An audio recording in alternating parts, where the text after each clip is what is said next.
اعوذ باللہ من الشیطان الرجیم پناہ مانگتا ہوں میں اللہ کی شیطان مردود سے۔ بسم اللہ الرحمن الرحیم شروع اللہ کا نام لے کر جو بڑا مہربان نہایت رحم والا ہے۔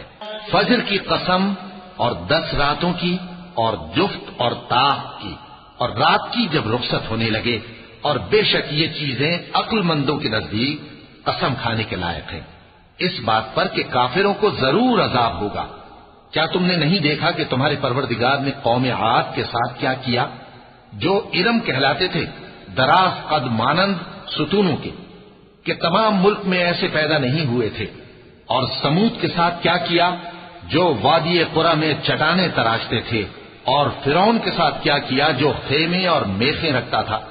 یہ لوگ ملکوں میں سرکش ہو رہے تھے، پس ان میں بہت سی خرابیاں کرتے تھے، تو تمہارے پروردگار نے ان پر عذاب کا کوڑا برسا دیا۔ بے شک تمہارا پروردگار طاق میں ہے۔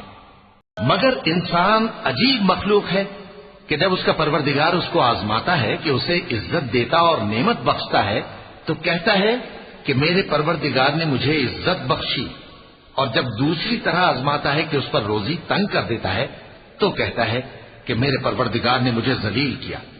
یوں نہیں، بلکہ تم لوگ یتیم کی خاطر نہیں کرتے، اور نہ مسکین کو کھانا کھلانے کی ترغیب دیتے ہو، اور میراث کے مال کو سمیٹ کر کھا جاتے ہو، اور مال کو بہت ہی عزیز رکھتے ہو۔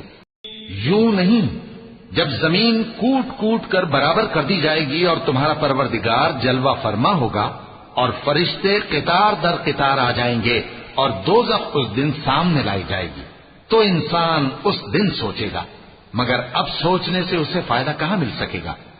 کہے گا کاش میں نے اپنی اس زندگی کے لیے کچھ آگے بھیجا ہوتا، تو اس دن نہ کوئی اللہ کے عذاب کی طرح کا عذاب دے گا اور نہ کوئی اس کے جکڑنے کی طرح جکڑے گا۔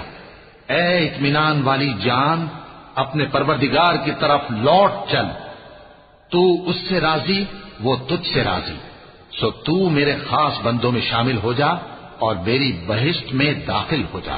صدق اللہ العظیم۔